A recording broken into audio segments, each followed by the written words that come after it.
You're going to read the book a little bit, and it'll help soften those edges if I'm being a little bit too quick here. Now the Doppler effect. The Doppler effect is really cool. The Doppler effect, well, let's just show you. The Doppler effect, you know it from when a car drives past you. Right? The car. And it's like, I always wondered, why doesn't my dad's car make that noise? My car just goes, I need a nice car to go, all right. But apparently, everybody's car does it. It just depends where you stay. So, here, I'll click this up there, and you can start thinking about that as you get bored with hearing me. Here's a tuning fork. It should work on a camera just as it works in real life, so we'll see. All right, if it's captured on the camera, we know it's not some sort of mental thing, right? It's actually a measurable thing, the Doppler effect. Let's see if I can do it with this tuning fork. So here's the note, right? Now the Doppler effect, listen to that note. You hear that? Did that get higher or lower? One more time. Higher. Now watch this. Same tuning fork. I'm going to go the other way now. Again. It's different, isn't it?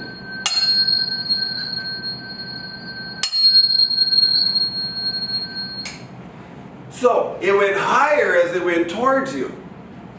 Just as the car that drives down the street starts off high, and then it was low as it goes away from you. High to low. That's the Doppler effect. Now why? It was the same tuning fork. I hit it the same, I swung it the same, I just changed the direction. So the direction matters, and this picture shows it well.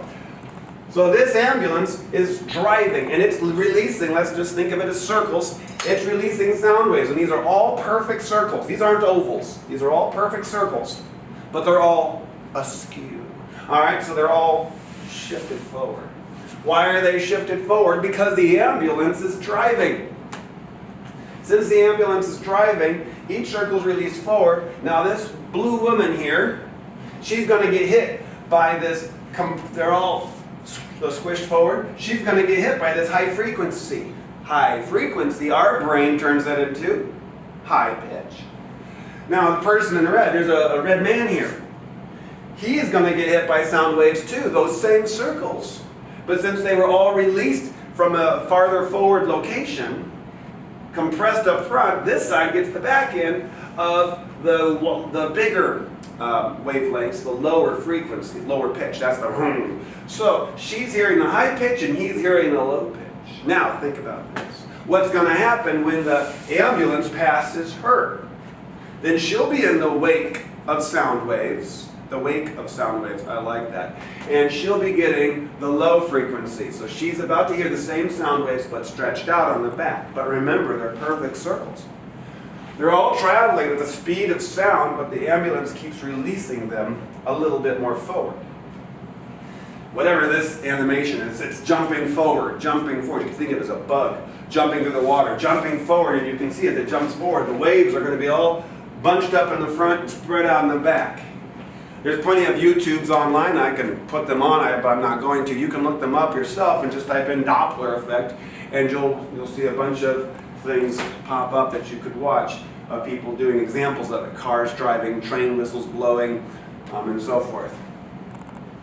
I'm going to put this here. See, does not change the volume. Just because you have the Doppler effect doesn't mean it's going to be louder. We're not changing the intensity. We're changing the frequency. We're not changing the intensity, we're changing the frequency. A lot of kids on the test will say the Doppler effect.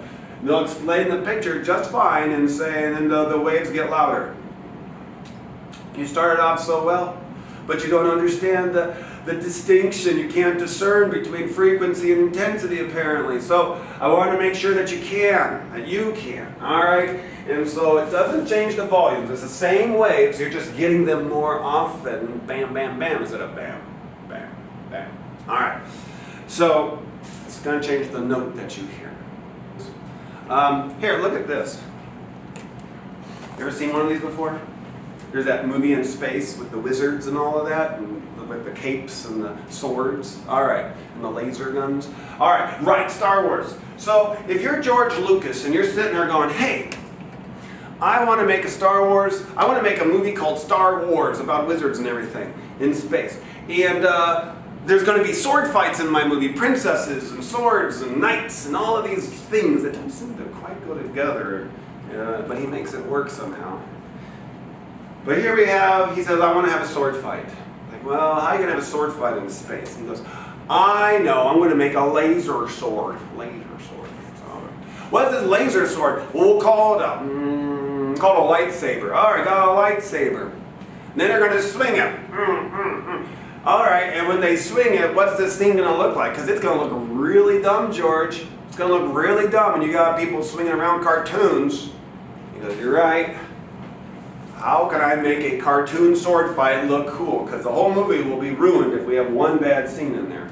Cartoon swords. Well, we got to have it make a sound. Because what swords, they make whooshes to sound. And then when they hit, they go ching, ching, ching. But these are light swords. They don't go ching, ching, ching. And so, okay, well, we got to give it a sound.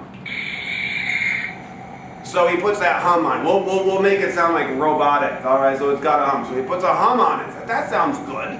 Yeah, let's put a hum on it. So we got that. But now I want you to think about what it sounds like when they swing it.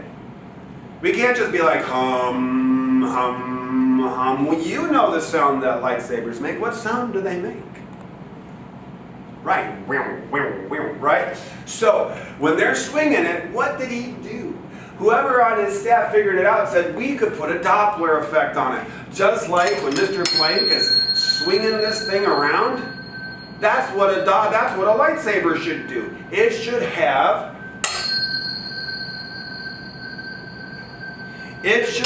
that same experience, except now instead of with the high note, with the lower note here. And so they added that on. And then you buy the toy. This is not a real lightsaber because that would have hurt right there. But they add, you hear that, right? You hear that? Wait. They add a Doppler effect even on the toy itself.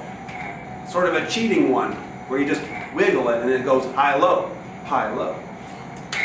And then when you, that's like your metal hitting, right? You're going to make a movie one day, and you're going to do all this great CGI in it. And you're like, what would this really be like? This entirely fiction world, but what would it look like under our rules of physics, of nature here? Can you sit there and go, I could put the Doppler effect on that. All right. Now the Doppler effect does something else that's cool. We can do some things with it. Here's a bug jumping through the water. You can see how we make Doppler waves. Doppler is how radar guns work for police officers. They shoot light at the car. The light goes out, bing, bing, bing, bing, bing, hits the front of the car. Maybe the license plate reflects back to the police officer. Here it's reflecting back. Now, if the car was parked, it would reflect back at the same frequency that it left the radar gun. It would leave at a particular frequency, return at a particular frequency if the car was parked. It would just reflect back. Like when I snapped the spring. It went down and came back, just the same, just new direction. However, this car is not parked. This car is closing the gap between him and the police officer. So the police officer shoots her gun, it hits the car, and since the car keeps closing the gap, each light comes back at a new frequency. The radar gun's been programmed, calibrated, so that it knows what speed that car must have been going. Well, since it left at this frequency but returned to the gun at this frequency, that equals this speed for that car. And then the ticket may or may not happen. Depends if you can talk your way out of it. This guy's in a police car. You might be able to talk your way out of it. Motorcycle, no way. All right, here we have a nice picture of the fire trucks, and we can see compressed as this one's coming towards him and spread out as this one's leaving him. And the waves would be compressed in front of him as well as it is in front of this guy. So it depends on where you're standing. So if there's a question, if we are able to reconvene and take this test, if we're able to do that, we'll see how it all plays out. If we're able to, be ready to talk about what it would sound like. I want you to think about this. As I'm swinging this thing, what does it sound like for me? I'm neither in front of it or behind it. I'm kind of both. What do I hear? Have you thought?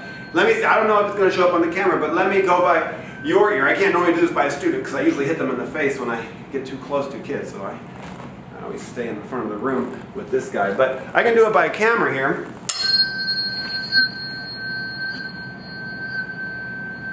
Hear that? It wobbles. Sure hope that camera's recording, otherwise I'll be here a little bit longer. All right. Doppler effect. Now the Doppler effect goes even a step farther.